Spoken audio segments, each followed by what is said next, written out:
Position of hydrogen in the periodic table शुरू कराया था और थोड़े बहुत पॉइंट्स आपको उससे रिलेटेड हमने पढ़ाए थे। आज हम आपको उसी टॉपिक को आगे की तरफ लेके जाएंगे और इस टॉपिक को मुकम्मल करवाएंगे। सबसे पहले हम पढ़ा रहे थे आपको comparison of hydrogen with alkali metals. Comparison of hydrogen with alkali metals जो हमने कल आपको पढ़ाया था, थोड़ा सा आपको रिवाइज कराते हैं स्क्रीन शेयर करके।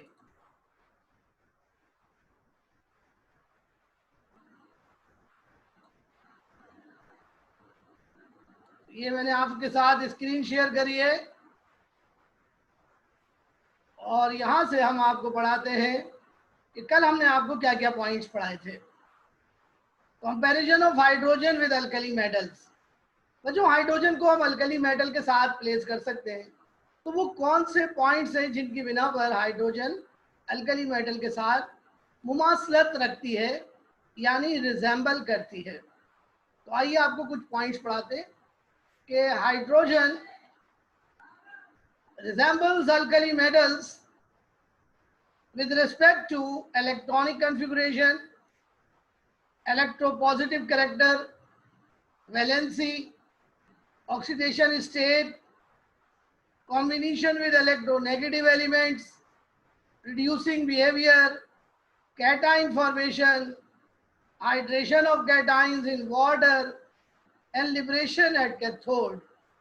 ये बहुत सारे पॉइंट्स आपको कल हमने पढ़ाए थे, आज हम ये दोबारा पढ़ाएंगे आपको जो रह गए हैं।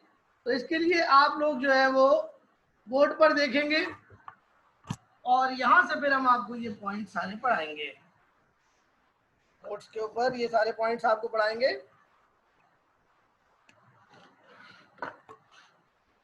कल हमने आपको आखिरी पॉइंट पढ़ाया था, similarity in electropositivity and chemical behaviour. आज अगला पॉइंट आपको पढ़ाएंगे। हमारा टॉपिक चल रहा है position of hydrogen in the periodic table और हम आपको पढ़ा रहे थे comparison of hydrogen with alkali metals of group 1A। और ये 8वां पॉइंट आपको पढ़ा रहे हैं और इसका नाम है similarity of electrolytic behaviour. Similarity of electrolytic behaviour, similarity of electrolytic behavior of their halides। Similarity of electrolytic behavior of their halides। तो अब आप इसको समझिए स्टूडेंट्स, इसका क्या मतलब है। स्टूडेंट्स, हाइड्रोजन हैलाइड और अल्कली मेटल के हैलाइड्स दोनों एक्वस सॉल्यूशन में सेम टाइप का बिहेवियर शो करते हैं। यानी जब हम अल्कली मेटल्स के हैलाइड को पानी में डालते हैं और हाइड्रोजन के हैलाइड को पानी में डालते हैं तो दोनों आयोनाइज हो जाते हैं और आयोनाइज होकर कैटाइन और एनाइन फॉर्म करते हैं। किस तरीके से, आइए आपको बोर्ड पे दिखाते हैं। ये हाइड्रोजन का हैलाइड है, हाइड्रोजन हैलाइड। जब हम इसको पानी में डालेंगे तो ये अपने आयंस में ब्रेक हो जाएगा, H पॉजिटिव में और X नेगेटिव में। स्टूडेंट देखिए आप कि हाइड्रोजन ने इस हैलाइड ने आयनाइज होकर कैटाइन जो है वो H पॉजिटिव की शक्ल में पैदा किया। अब अगर हम अल्कली मेटल के हैलाइड्स को देखें जिनका फार्मूला है Mx, तो ये हैलाइड भी पानी में बिल्कुल इसी तरीके से आयोनाइज होते हैं और ये पानी में कैटाइन बनाएंगे और एनाइन बनाएंगे, हैलाइड आइन। आप चेक करें कि ये दोनों हैलाइड्स कैटाइन बना रहे हैं बिल्कुल एक जैसी नेचर के यानी मोनोवेलेंट एडाइन दोनों फॉर्म कर रहे हैं। Is it clear? ये स्टूडेंट्स थी similarities of hydrogen with alkali metals. और अब हम आपको पढ़ाएंगे पॉइंट्स ऑफ डिस्टिंक्शन। ये कंपैरिजन हाइड्रोजन का था अल्कली मेटल के साथ, ये थी सिमिलैरिटीज। और अब हम आपको पढ़ाएंगे डिससिमिलैरिटीज। ये मैं मिटा रहा हूं। अब हम पढ़ेंगे डिफरेंसेस यानी points of distinction. Points of distinction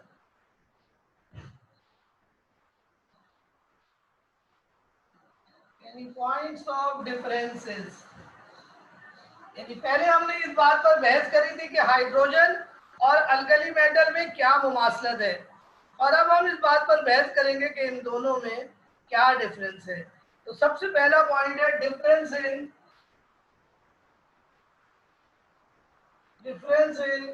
electronic configuration.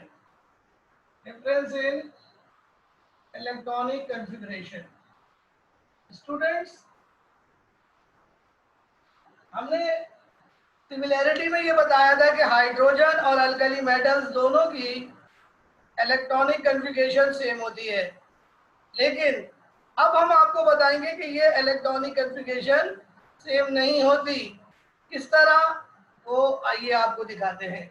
Hydrogen की इलेक्ट्रॉनिक कन्फिगरेशन देखिए, EC ऑफ हाइड्रोजन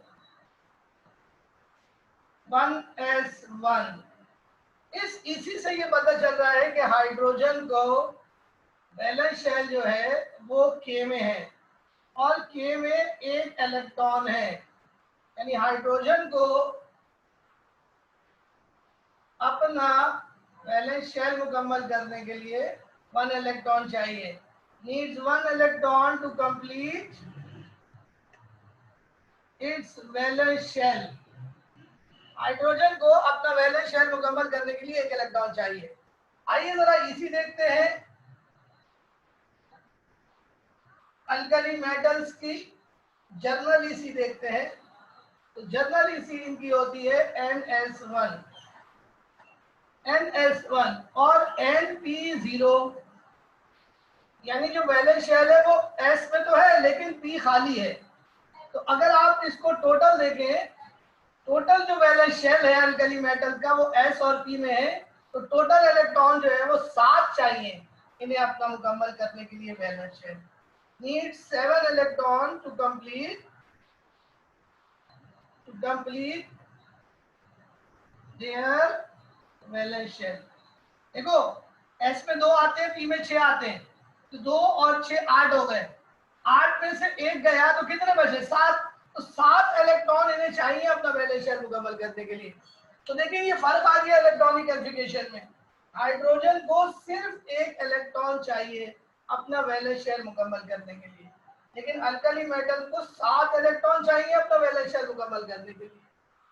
और एक और बड़ी अहम बात देखिए, हाइड्रोजन का वैलेंस शेल जो है वो 1s1 है या K1 है, और K1 के लिहाज से ये वैलेंस शेल हाफ फिल्ड है।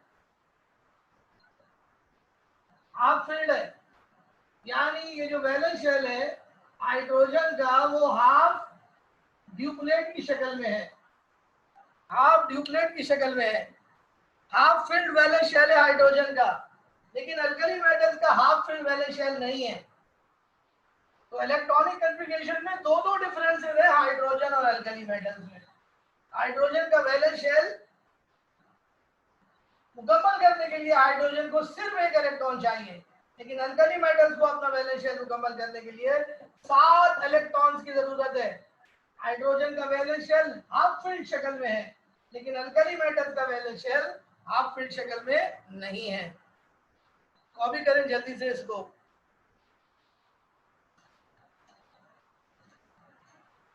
आप देखें कि हाइड्रोजन की इलेक्ट्रॉनिक कन्फिगरेशन, जहां एक तरफ तो अल्कली मेटल से मैच कर रही है, दूसरी तरफ वहां पर वो मिसमैच भी कर रही है, और इतना जबरदस्त डिफरेंस आ रहा है, दो दो पॉइंट ऑफ डिफरेंस आ रहे हैं इलेक्ट्रॉनिक कॉन्फ़िगरेशन में। जल्दी से इस पॉइंट को कॉपी कीजिए, ये डिफरेंस के पॉइंट है। तो एक तरफ हमने सिमिलैरिटीज के पॉइंट आपको कल बताए थे, आज हम आपको अल्कली मेटल के साथ पॉइंट ऑफ डिफरेंसेस बता रहे हैं। स्टूडेंट समझ में आ रहा है सबको?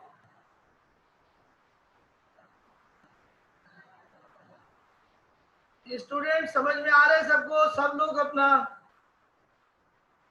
बताइए, सबको समझ में आ रहा है? कहा वेरी गुड। और कोई पॉइंट हो समझने के लिए तो पूछ लो बेटा। Any point please ask, any Curie plus the PP please ask, don't hesitate if you have any problem.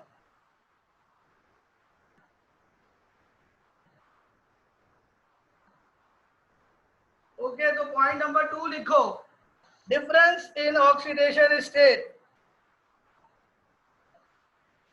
Difference in oxidation state, difference in oxidation state. Point number 2, difference in oxidation states. बच्चों कल हमने आपको बताया था कि hydrogen और alkali metal दोनों का ऑक्सीडेशन स्टेट सेम होता है, लेकिन आज आपको बता रहे हैं कि हाइड्रोजन का ऑक्सीडेशन स्टेट हाइड्रोजन का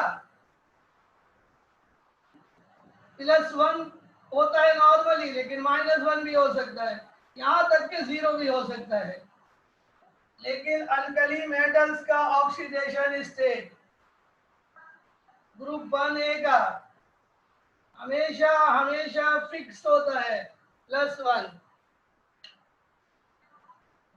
आप देखिए कि ऑक्सीडेशन स्टेट जो है वो अल्कली मेटल्स का फिक्स है +1, लेकिन हाइड्रोजन का फिक्स नहीं है। +1 भी हो सकता है, -1 भी हो सकता है, 0 भी हो सकता है हाइड्रोजन का oxidation state. This is the difference in oxidation state. Hydrogen shows variable oxidation state, but alkali metal shows fixed oxidation state. Hydrogen का ऑक्सीडेशन स्टेट वेरिएबल है, लेकिन अल्कली मेटल का ऑक्सीडेशन स्टेट फिक्स्ड है, constant है, fixed है।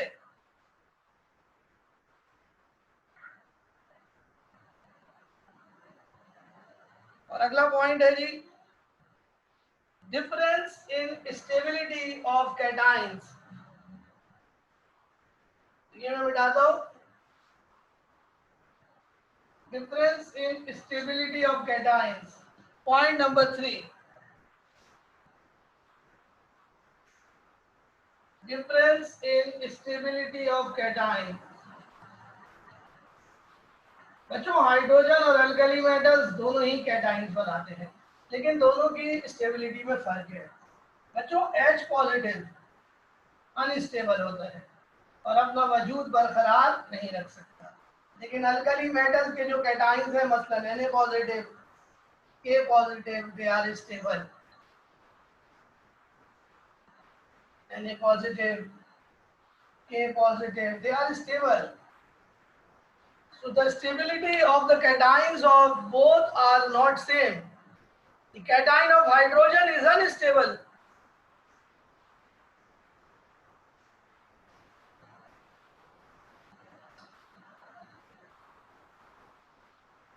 Hydrogen का जो cation है वो अनस्टेबल है, लेकिन अल्कली मेटल्स का कैटाइन जो है वो बिल्कुल स्टेबल होता है। Na पॉजिटिव स्टेबल होता है, वो पानी में अपना वजूद बरकरार रखता है।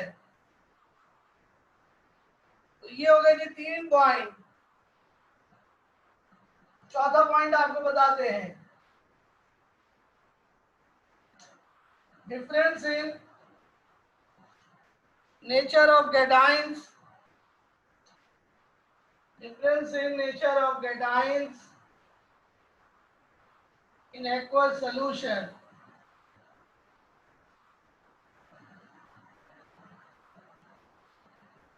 This is the point number 4.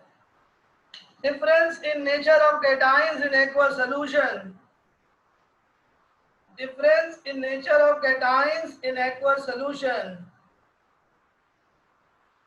Students गौर से देखिए, Na पॉजिटिव या K पॉजिटिव ये अल्कली मेटल्स के कैटाइंस हैं और ये सॉल्यूशन में मुकम्मल तौर पर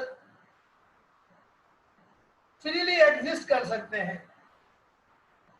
Na positive K positive exist in solution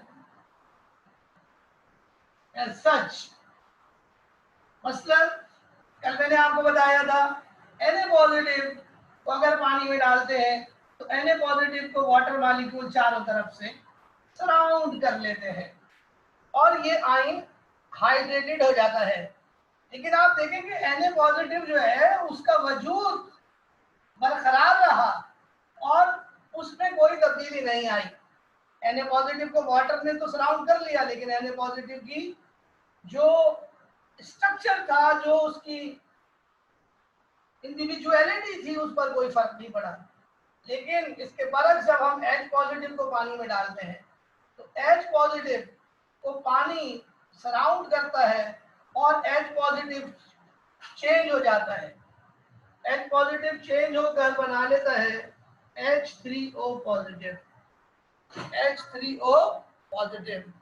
या फिर अगर हम H पॉजिटिव को सही मायनों में देखें कि किस तरह वाटर सराउंड करता है, तो H पॉजिटिव को 4 वाटर मॉलिक्यूल सराउंड करते हैं, जिसके नतीजे में H पॉजिटिव कन्वर्ट हो जाता है H9O4 पॉजिटिव में। This is called hydrated proton. इसको क्या कहते हैं? Hydrated proton. यानी प्रोटॉन पानी में अपना वजूद बरकरार नहीं रख सकता।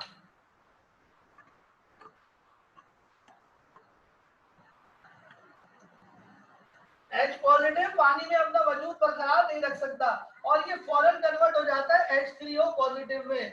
H3O पॉजिटिव को कहते हैं ऑक्सोनियम आयन या हाइड्रोनियम आयन, या इसका एक और नाम होता है हाइड्रेटेड प्रोटॉन।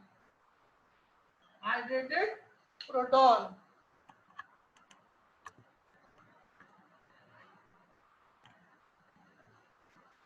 लेकिन Na पॉजिटिव बच्चों सॉल्यूशन में अपना वजूद बरकरार रख सकता है।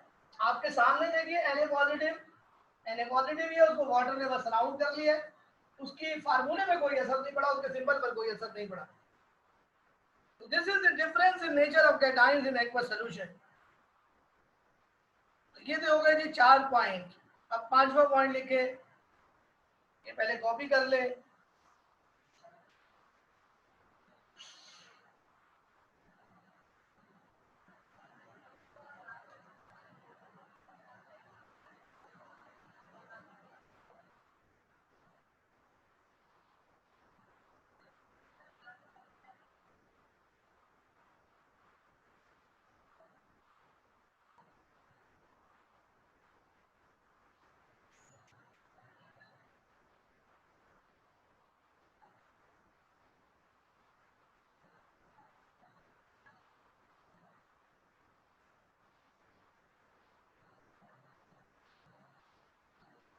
स्टूडेंट्स आपने कॉपी कर लिया। अगला पॉइंट लिखे, 5वां point, difference in elemental nature and state.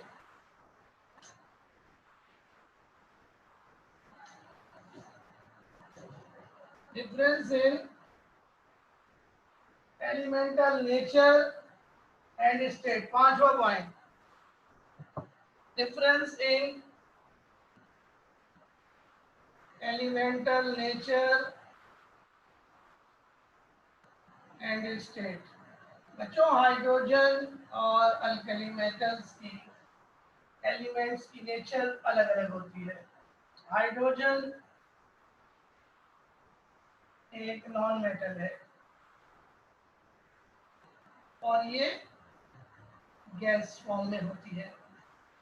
Alkali metals यानी ग्रुप 1A के जो एलिमेंट्स हैं, ये स्ट्रॉन्ग मेटल्स होते हैं और क्योंकि ये मेटल्स हैं तो ये सॉलिड स्टेट में होंगे. So this is the difference between the nature of the elements. Hydrogen is a non-metal while our group 1A elements are metals. Hydrogen is a gas while group 1A elements are solid. So this is the big difference between hydrogen and alkali metals. They have different elemental nature and have different physical state as well. ये हो गया जी पांचवा point. छठा point, point number 6, difference in atomicity. Difference in atomicity. छठा point, difference इन atomicity. बच्चों hydrogen की atomicity, hydrogen की atomicity, atomicity of hydrogen is 2, which means hydrogen is diatomic. Atomicity क्या कहते हैं? The number of atoms in a molecule is called atomicity. तो hydrogen आपको पता है H2 की शक्ल में होता है. इसकी एटॉमिसिटी कितनी हो गई? 2 हो गई. बट एटॉमिसिटी ऑफ सोडियम आपको मालूम है 1 होती है. और ऐसे एलिमेंट को हम क्या कहते हैं? Monoatomic. So hydrogen is diatomic but alkali metals are monoatomic. So this is the big difference between hydrogen and alkali metals. Copy कर लीजिए.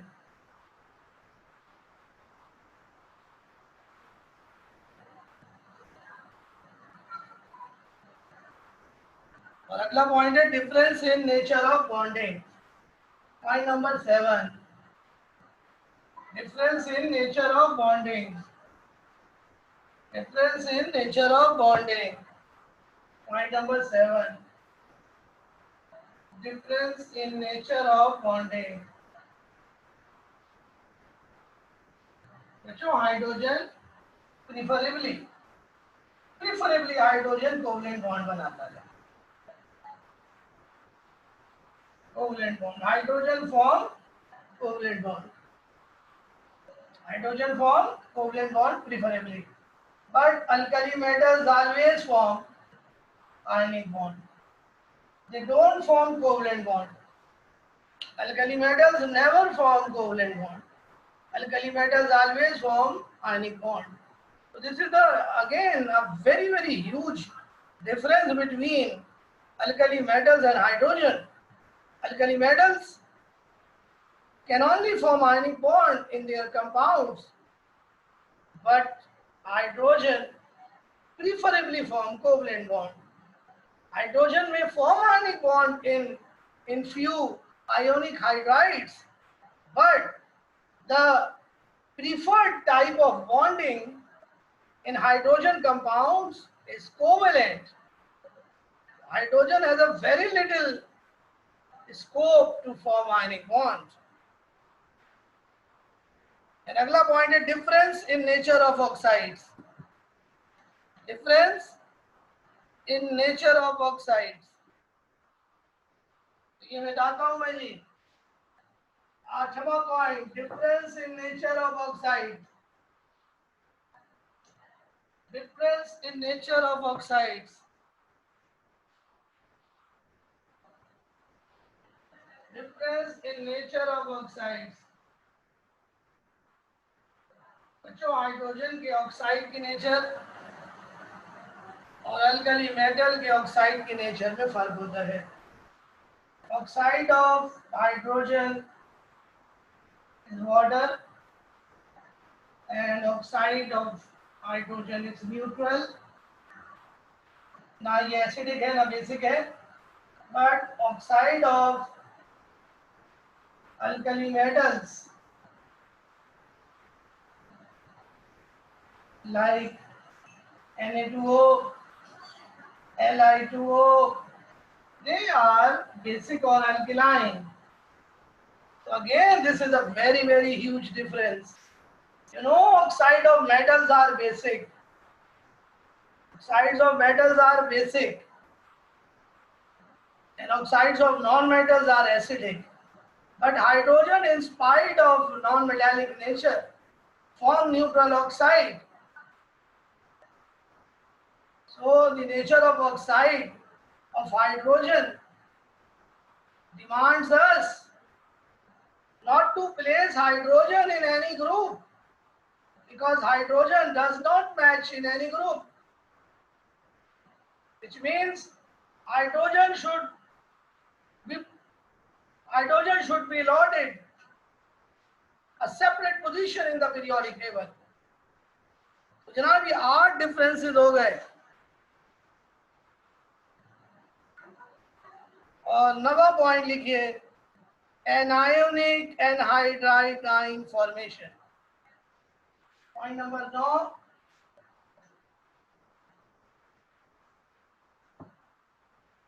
Point number 9, anionic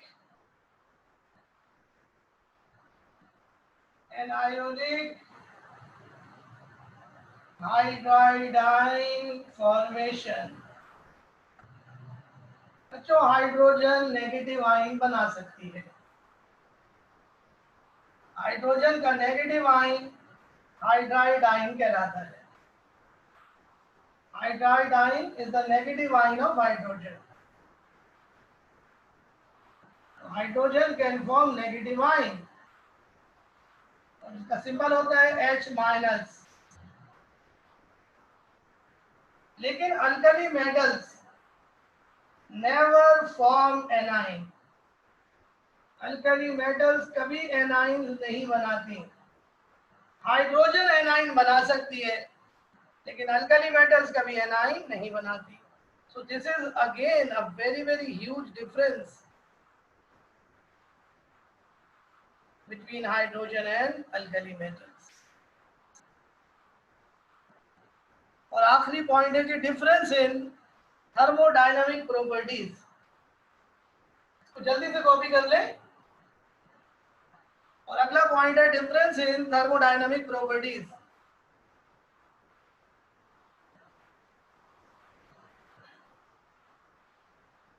difference in thermodynamic properties, point number 10, difference in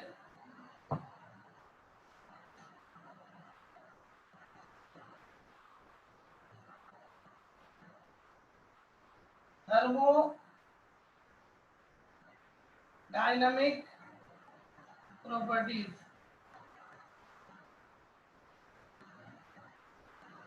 बच्चों thermodynamic properties किसको कहते हैं? Electro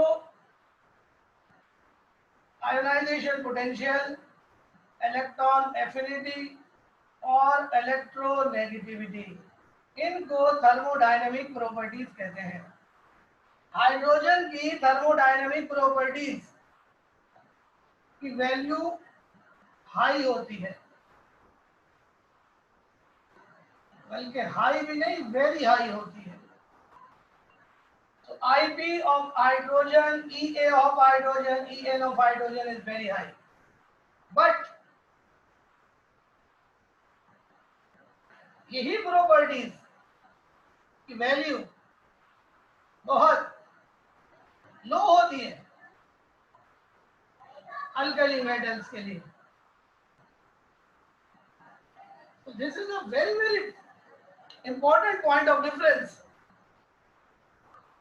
Thermodynamic properties of hydrogen is quite high as compared to alkali metals, which have very low values of thermodynamic properties। So this is a very huge difference।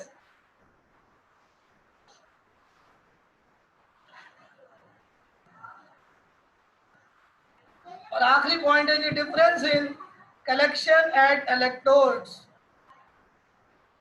Point number 11, last point है difference in collection at electrodes, point number 11, difference in collection at electrodes. बच्चों alkali metals हमेशा electrolysis के बाद हमेशा cathode पर हासिल होती है। लेकिन बच्चों, जब हाइड्रोजन एनोड पर हासिल होती है, जब आयोनिक हाइड्राइड्स की हम इलेक्ट्रोलिसिस करते हैं, तो हाइड्रोजन एनोड पर भी हासिल हो सकती है जब आयोनिक हाइड्राइड्स की इलेक्ट्रोलिसिस की जाती है। लेकिन अल्कली मेटल्स हमेशा कैथोड पर हासिल होती है, ये कभी भी एनोड पर हासिल नहीं होती। So this is a very very important point of difference. Now ये था जी comparison of hydrogen with alkali metals. Complete हो गया ये।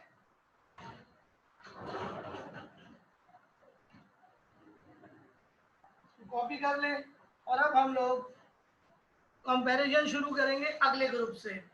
आपको मालूम है कि हाइड्रोजन 3 ग्रुपों से मैच करता है, ग्रुप 1A से, ग्रुप 4A से और ग्रुप 7A से। अब ग्रुप 4A से हम अपने कंपैरिजन को शुरू करेंगे।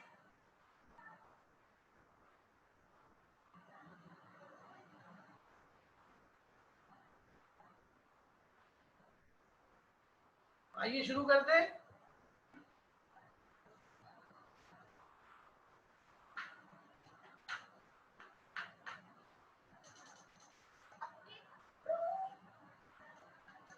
Comparison of hydrogen with carbon family।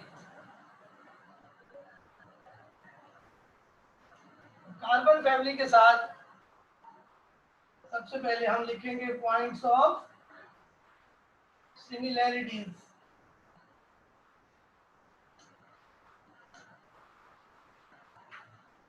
पहला पॉइंट जो सिमिलैरिटी का है वो है इलेक्ट्रॉनिक कन्फिगरेशन का, यानी सिमिलैरिटी इन इलेक्ट्रॉनिक कन्फिगरेशन।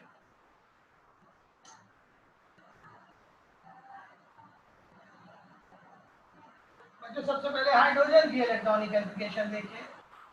आपको पता चलेगा कि हाइड्रोजन की इलेक्ट्रॉनिक कन्फिगरेशन है 1s1 और 1s1 का मतलब है 1s1 का मतलब है कि ये इलेक्ट्रॉनिक कन्फिगरेशन जो है ये जाहिर कर रही है कि हाइड्रोजन का वैलेंस शेल हाफ फिल्ड है, हाफ फिल्ड वैलेंस शेल है हाइड्रोजन का।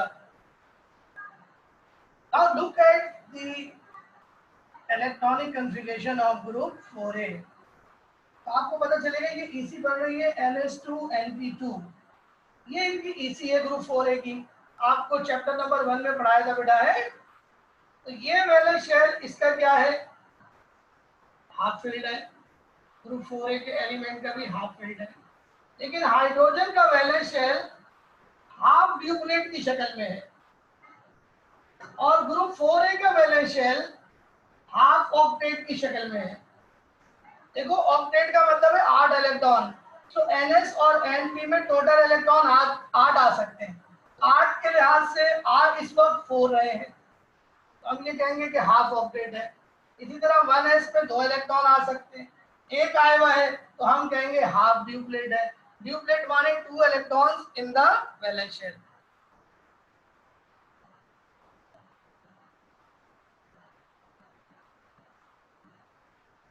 ये पहला पॉइंट हो गया जी इलेक्ट्रॉनिक कन्फिगरेशन की सिमिलैरिटी का। दूसरा पॉइंट लिखिए, similarity in showing variable oxidation state. जी मिटा रहा हूं जी, टाइम बहुत कम रह गया है, जल्दी से सेकंड पॉइंट लिखिए, सिमिलैरिटी इन शोइंग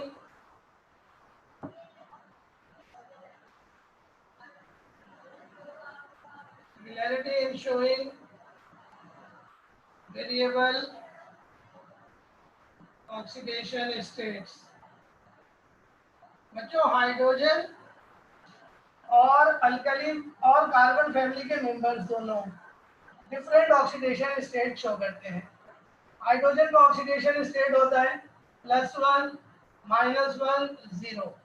अब आप जरा कार्बन का देखिए oxidation state, -4 -3 -2 -1 0 +1 +2 +3 +4।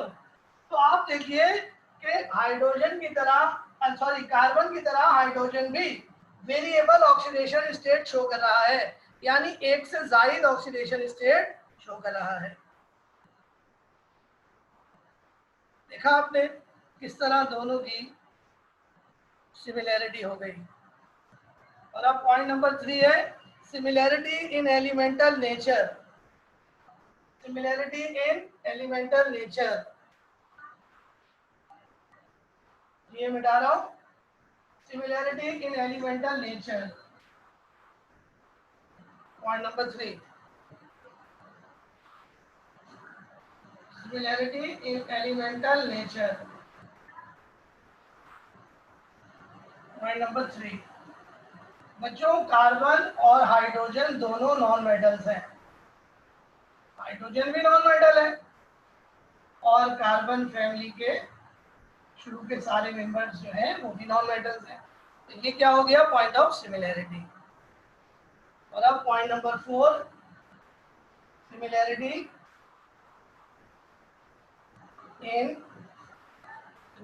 In nature of bonding. बच्चों, हाइड्रोजन भी कार्बन की तरह कोवलेंट बॉन्डिंग शो करती है, यानी कार्बन और हाइड्रोजन दोनों एक ही तरह के बॉन्ड बनाते हैं कोवलेंट। मसलन देखें, हाइड्रोजन जो है वो HCl बनाता है कोवलेंट बॉन्ड, H2O बनाता है कोवलेंट बॉन्ड। इसी तरीके से कार्बन जो है बच्चों CH4 बनाता है कोवलेंट बॉन्ड, CO2 बनाता है कोवलेंट बॉन्ड, एक्सेट्रा।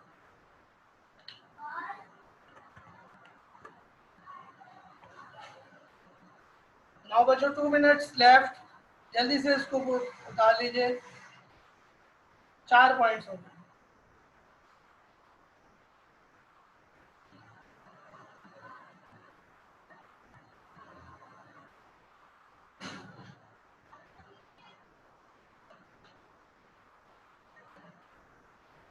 पांचवा पॉइंट लिखे, सिमिलैरिटी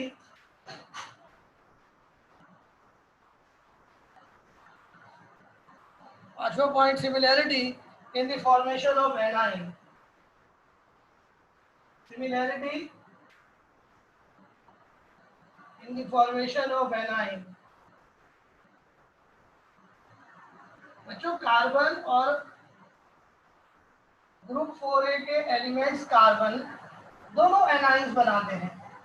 कार्बन जो एनाइन बनाता है उसे कहते हैं कार्बाइडाइन। इसका सिंबल होता है C4-। कार्बन एक और आइन बनाता है, उसका नाम है डाई कार्बाइडाइन। इसका सिंबल होता है C2-। इसी तरह हाइड्रोजन भी एनाइन बनाती है, जैसे कि आपको मालूम है, और उसको कहते हैं हाइड्राइडाइन। So both carbon and hydrogen can form anion। तो ये हो गए जी 5 पॉइंट्स। टाइम हमारे पास खत्म हो गया है और हमारे पास 30 सेकंड बाकी है। बाकी सारे पॉइंट्स इंशाल्लाह मंडे को पढ़ेंगे। कोशिश करेंगे कि मंडे को ये टॉपिक वाइंड अप करें और नया टॉपिक स्टार्ट करें, नया चैप्टर स्टार्ट करें। तो आप सब लोगों को हम ये रिक्वेस्ट करेंगे कि आप वक्त पर ज्वाइन करें क्लास, और जो टॉपिक आपको पढ़ाया जा रहा है वो फौरन लर्न कर लें। ओके, तो अल्लाह हाफिज।